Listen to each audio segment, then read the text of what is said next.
A TriMet bus driver in Portland came to the rescue of a woman in danger yesterday. Larry Porter left his Line 24 bus to aid a woman he saw being beaten. The driver says he saw the attacker repeatedly punch the woman. The victim left before police arrived, but according to Porter, she told him the argument began over a cell phone. No arrests have been made. The jury in the John Edwards trial began deliberations this morning after hearing 17 days of testimony from both sides. They must decide if Edwards broke the law by using campaign contributions to conceal the existence of his pregnant mistress.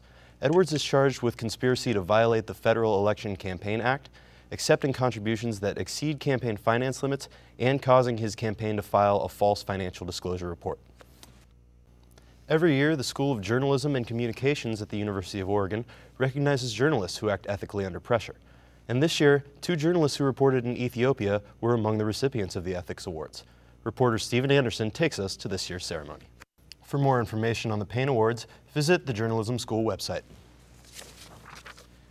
If you want to know what happens when the inmates run the institution, it may be worth your time to check out the plays put on by the students at the University of Oregon's Pocket Playhouse. Virginia Rice has the story. The Eugene Parks Department is hoping to preserve the ecosystem along the south ridge of Spencer's Butte by adding a new trail. Kevin Samuelson gives us a closer look. If the grant is approved, park officials hope to have the new trail open by June of 2013. If you happen to be heading toward Yellowstone Park, there are some amazing hikes to be had there as well. And the University of Oregon has had a hand in creating a new guide to the Yellowstone experience. Mirelle Bassett explains. If you would like your own copy of an atlas, you can order it online or find it in bookstores across Oregon. There's a new farmers market in town. Residents of the Whitaker neighborhood are now able to enjoy a wide variety of local produce right at their doorstep. The new market opened last Sunday on the corner of 4th and Blair.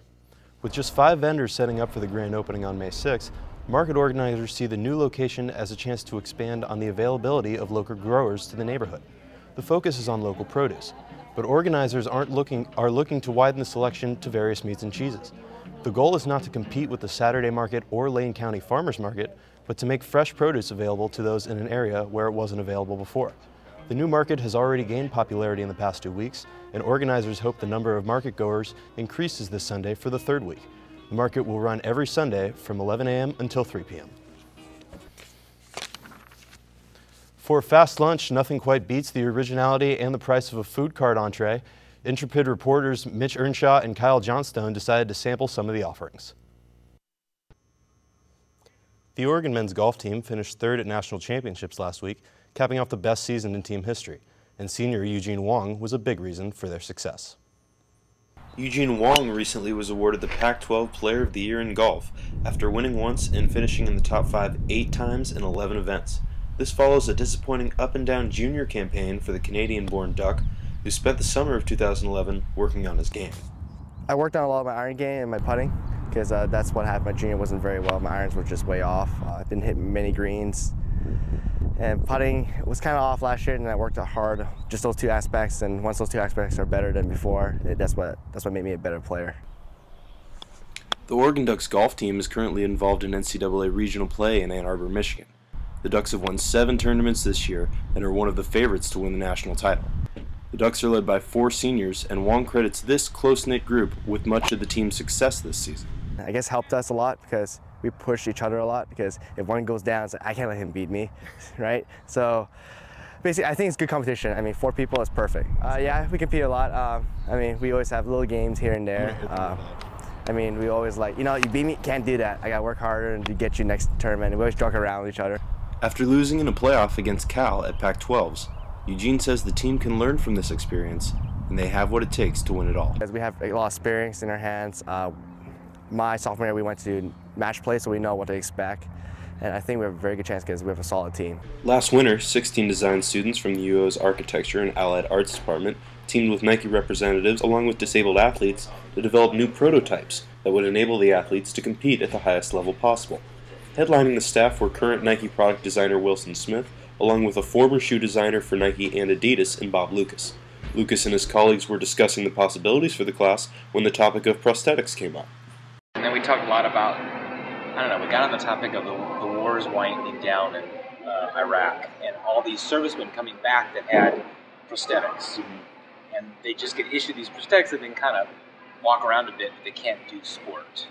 And we thought, well, that's a cool avenue of athletes with disabilities. What can we do?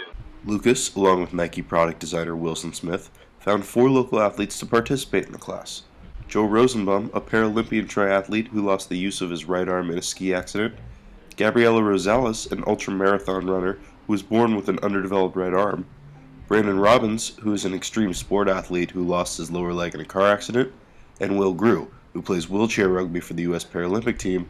He was paralyzed from the chest down following a motorcycle accident. And it was just really exciting to see the projects that came out. It was, I really think there was some kind of an extra force going behind their work. I think sometimes empathy can really infuse a lot of passion and drive, and I think that was what motivated a lot of the students. Design student Jake Fromer may have been motivated by empathy when he devised a prototype for Will that would finally allow him to stand up. This is a prototype for a standing wheelchair that I made for Will Grew. Yeah, this is a prototype for a standing wheelchair that would erect the user with a hydraulic lift with these handlebars. So in the seated position, the user would then lift these handlebars, and that would activate the hydraulic lift like the back of a trunk car. And you know, being a quadriplegic, you can't stand up, and that you know, there are a lot of problems with not being able to stand up. Human bodies were designed to stand up. And it was kind of an obvious problem area to attack. Extreme sports athlete Brandon Robbins was having trouble with what he called phantom pains in the area that used to be his lower leg, along with increased vulnerability to cramps along the other side of his leg. Alex Maggie attempted to address these concerns with his prototype. The biggest opportunity I found was padding out there is really not meeting his specifications for his impact points, and also his electrotherapy was not really in with his day. So I developed riding armor with electrotherapy in it. So these are the Prime Pants Signature Series with the little signature on the side of Brandon. And we were able to talk with Brandon every week, every day if we wanted to, which was awesome. It was completely different from anything else we've done. But I feel like we really affected their lives, which was a big change for the other projects. So we kind of make up users and find a user scenario, but this was a true story. Smith said this class really embodied the creative and unrelenting spirit of the UO, especially former track coach Bill Bowerman, who was famous for grilling shoes with his wife's waffle iron to make lightweight shoes that still maintain their grip on the track. He says, if you have a body, you're an athlete. And that really responds, I think, to these athletes, to all of us, that if you are indeed an active person, that you have a right to participate in sport. And it's the whole idea of, can we create things that adapt, that enable a person to participate in sport? The students' prototypes sparked plenty of discussion within the department about the future of athletic product design. But despite all of the innovative prototypes, from Will's stand-up chair to Brandon's Prime Pants, students and the instructors both acknowledge that the biggest thing they'll take away from this experience is the massive effect sport has on people's lives. I've heard the term the healing power of sport. I think there really is a power in participation that kind of like brings you in a competitive place, into almost a place of like normalcy. This healing power of sport was definitely on display when Lucas and Smith went to visit some of Will's teammates from the Paralympic rugby squad. Lucas said that when he asked some of the players what sports have done for them, many actually credited sports with saving their lives. For Oregon News, this is Dustin Turner reporting. Wine grape production is on the rise. Oregon's production has increased 33% this year, following an abysmal 2010 that still has some winemakers scratching their heads. It was a very challenging year. Certainly one of the coolest on record in terms of, amounts of sunshine and heat units that we normally get required to ripen the fruit. 2010 was quite an anomaly. We were frosted, our vineyard was frosted early in the season for 2010, and we, as a consequence, had a far reduced yields. The frosts for 2010 pretty much hit us across the board. We were down on everything significantly. So what can Oregon wine drinkers expect from this year's batch? One of the things I love about Eugene and Oregon in general is, even though the seasons can be quite different and the fruit styles are quite different, you get these interesting different wines.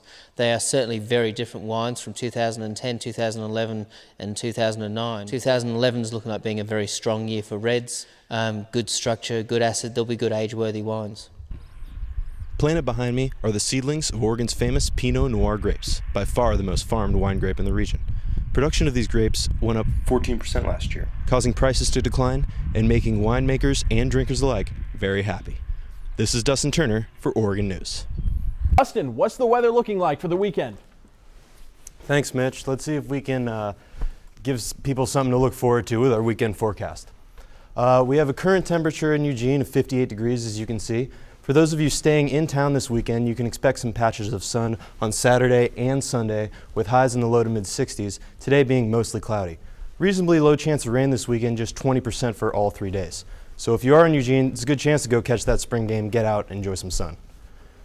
For anyone headed north to the Portland-Salem area, there are going to be some scattered showers today and possibly tomorrow, but it should clear up pretty nicely by the end of the weekend with highs in the low 60s again.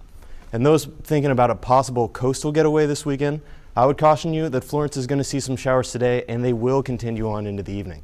However, it should clear up reasonably well the rest of the weekend, never really getting warm though with highs in the mid-50s. So if you're going to the coast, you'll find some fresh seafood, but you might not be so lucky with the weather.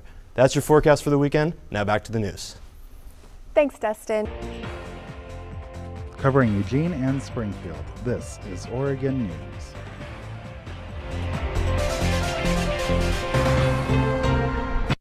Hello, I'm Dustin Turner. And I'm Kyle Johnstone. LeBron James roasted the Celtics last night in Game 6 of the Eastern Conference Finals to the tune of 45 points, 15 rebounds, and 5 assists, keeping the Heat alive for at least one more night. They will play Game 7 in Miami on Saturday. Preakness and Kentucky Derby winner I'll Have Another will be held out of Saturday's Belmont Stakes because of a tendon injury, meaning the long drought of Triple Crown winners will continue. The last horse to win all 3 legs of the Triple Crown was affirmed back in 1978. UEFA's Euro 2012 kicked off in Eastern Europe this morning with one of the host countries, Poland, taking on Greece. But the group to watch will easily be Group D, commonly known as the Group of Death, because of its 4 countries, Germany, Portugal, Denmark, and the Netherlands, all being ranked in the top 10, according to ESPN.com. The final will be played on July 1st at Olympic Stadium in Kiev. Oregonians are getting fatter. This, according to a recent report released by the Oregon Health Authority that showed 60% of Oregon adults are either overweight or obese.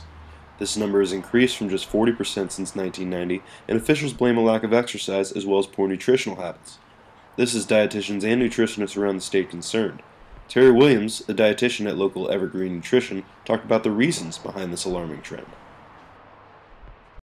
One of the biggest factors is when they decided fat wasn't good for us, and we went to a diet that was fat-free, and in doing that, to make it taste good, they added a lot of sugar, which is not good for people who want to shed weight or maintain weight. Surprisingly, the overweight and obesity numbers are pretty much evenly spread throughout all the economic classes, which suggests that it's not necessarily the quantity of food that is the problem, but rather the overall quality of ingredients.